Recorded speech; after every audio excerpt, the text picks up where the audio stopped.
Ce soir, nous reviendrons sur la rencontre entre le Stade Malherbe et Nice. Le match vient de se terminer. Retour également sur toute l'actu sportive dans la région. Enfin, notre portrait est consacré au judoka normand Vincent Manquest. Ce but de Caen, on l'a attendu pendant 90 minutes.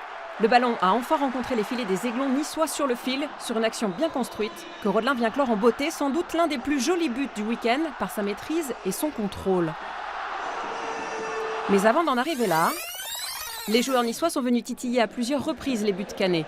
À la 23e minute, Pléa, l'attaquant des Aiglons, vient souffler le froid dans les buts de Rémi Vercoutre, mais le vent tourne en faveur du gardien de Malherbe. Avant la pause, c'est la recrue Lys Milou qui a ouvert la marque pour Nice à la limite du hors-jeu et sur un centre de Mendy. C'est une équipe qui est talentueuse, qui est joueuse et si on veut les mettre à défaut, faudra remettre encore plus d'allant et d'agressivité. En deuxième période, les Cannais ont multiplié les occasions. Basile, hors cadre à la 53e. L'ailier gauche du Stade Malherbe s'est fait remarquer pendant le match. Ensuite, Rodelin sur coup franc. Santini sur pénalty. Et enfin, N'Kolo à la 78e minute. Le gardien niçois Walter Benitez n'a fait aucun cadeau, ni d'ailleurs son homologue canet. Et enfin, la délivrance à quelques secondes donc du coup de sifflet final. Avec ce score de 1 partout, Caen remonte provisoirement à la 6e place.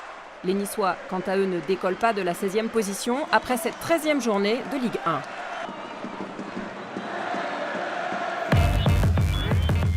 Damn.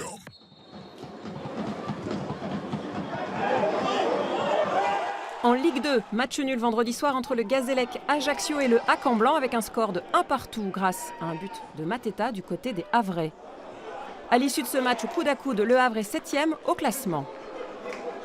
Quevilly, qui recevait Orléans, a emporté la victoire sur un score de 1-0, mais la relégation menace toujours. L'équipe est à la 19e place du tableau. En national, Avranches, en bleu, a multiplié les opportunités face à Chambly, mais la rencontre a donné un match nul 0-0. Avranches reste dans la zone rouge, 17e au classement. En Ligue féminine, les filles de Mondeville en blanc se sont inclinées cet après-midi 56-78 contre Villeneuve d'Ascq. C'était à domicile.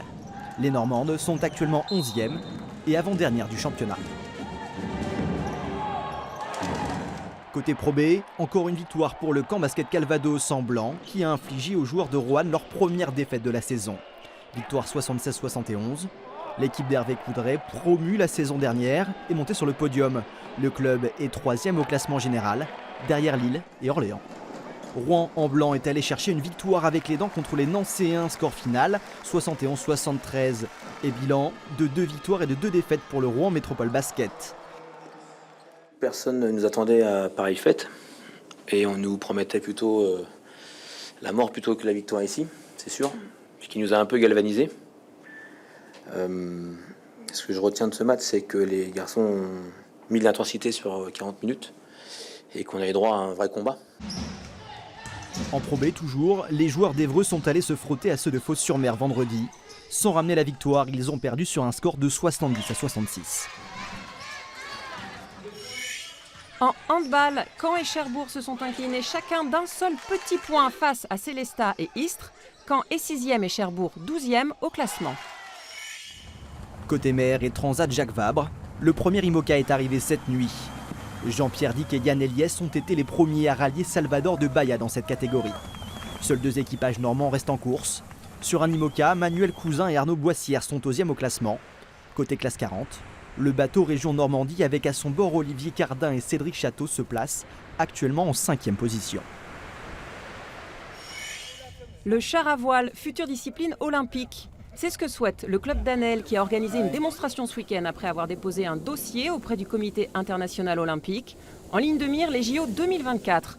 L'occasion aussi de réaliser les courses sur les plages du débarquement. Mais reste à remplir de nombreux critères d'ici là. Des critères liés à l'histoire de l'activité, du nombre de championnats, du nombre de continents aussi, 3 continents, donc ça pas de souci. Actuellement, il faut présenter un certain nombre de fédérations et d'associations.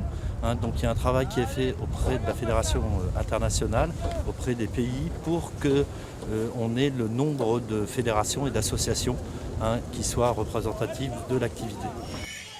Après le sable, la glace sans hockey, les Drakkars de Caen ont devancé Cergy Pontoise sur un score de 1-4.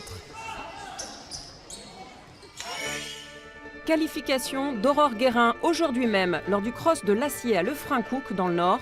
Elle pourra donc prendre place sur la ligne de départ des championnats d'Europe de cross le 10 décembre à Samorin en Slovaquie. Sport automobile pour finir. En endurance, Alpine, la célèbre marque diepoise, monte sur le podium du championnat du monde. L'écurie française obtient une 3e place après la dernière épreuve du championnat, les 6 heures de Bahreïn, qui se sont courues hier. Aujourd'hui, notre portrait est consacré au manchois Vincent Manquest, qui défendait hier son titre de champion de France de judo. Les meilleurs judokas français se sont donné rendez-vous. Bienvenue au championnat de France première division.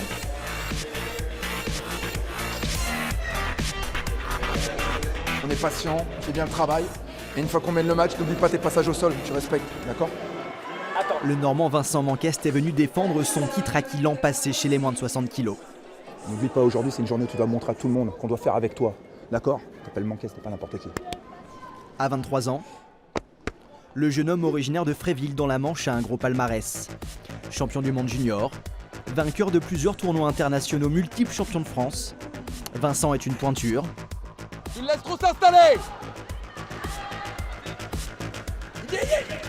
Qui doit pourtant aujourd'hui faire ses preuves parmi les 55 judokas en lice. C'est comme outsider qu'il aborde la compétition, car depuis quelques mois, sa carrière internationale est à l'arrêt, freinée par une erreur qu'il a du mal à se pardonner. C'était à Varsovie en avril dernier. Dans la capitale polonaise, les meilleurs judokas du continent étaient réunis pour se disputer le titre de champion d'Europe. À l'abri des caméras, Vincent Manquest était venu décrocher une médaille malgré une rage de dents persistante. L'aventure s'arrêtera dès le premier combat. Je me relâche, je suis ailleurs et ça a été vite. Il m'a mis un mouvement d'épaule, Moroté, et je prends plat d'eau et fin de la compétition, quoi. Hippon, quoi, Ouais, hippon. le coup. Le coup de grâce. En quelques secondes, le judoka condamne sa saison internationale. L'équipe de France ne l'appellera plus. Il ne disputera pas les championnats du monde. Le judo de haut niveau est cruel. Il ne laisse pas la place à la moindre erreur. Malgré la frustration et les doutes, Vincent retourne à l'entraînement. Essuyer l'échec et avancer. Répéter ses gammes pour revenir encore plus fort et retrouver le chemin de l'équipe nationale. Ce week-end, c'est une journée, et à la fin de la journée, votre vie peut changer. Ces championnats de France, c'est la première étape d'une reconquête, une revanche. Il y a un sentiment d'injustice qui est là, et la meilleure façon de le régler, c'est de répondre sur le tapis. L'important pour lui, c'est de montrer que de toute manière, qu'on le veuille ou pas, on sera obligé de faire avec lui. La journée va être longue, soyez prudents, soyez concernés. Un match, ça se gagne shido. Mais le premier combat de Vincent est contre son propre corps.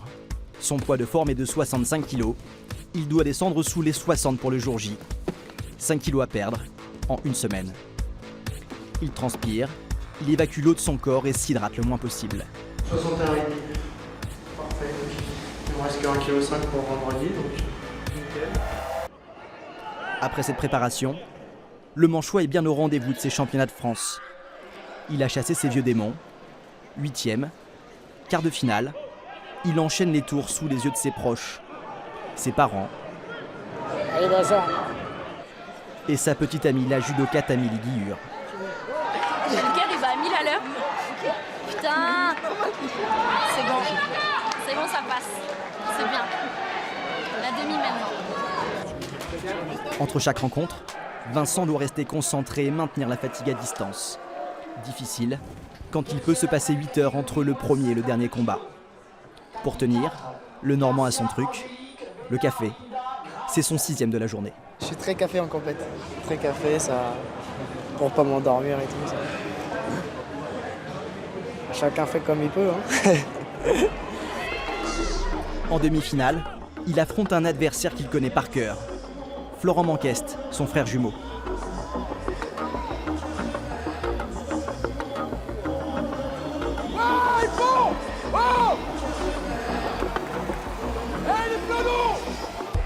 À l'issue de ce combat fratricide, Vincent décroche son ticket pour la finale. Sa place sur le podium est assurée. Décompresse pas trop, hein. Reste dedans parce que ce titre-là, il va être plus facile que l'année dernière, mais à une seule condition. Il faudra le faire. Mais pour le Normand, seul le titre est important. Certaines victoires gonflent la confiance, celle-là doit réparer la sienne.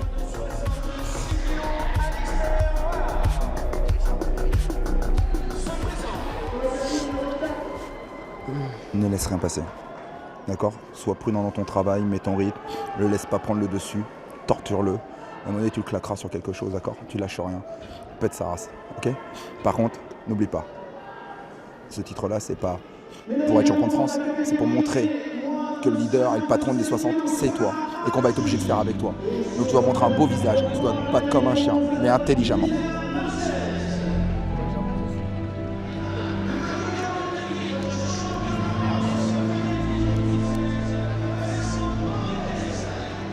La dernière marche de son défi s'appelle Jolan Florimond, le champion des derniers Jeux de la francophonie.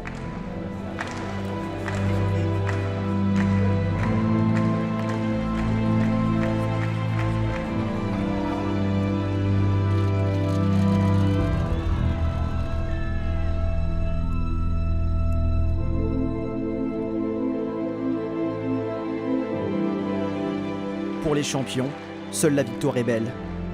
Difficile de nuancer un mauvais combat. Ça, c'est le rôle de l'entourage. Pour moi, il a montré qu'il était incontournable et qu'il méritait qu'on lui porte de la considération et qu'il soit sélectionné sur le plan international, c'est une évidence. Il est déjà champion de France et vice-champion de France cette année. Bravo à lui, voilà, respect.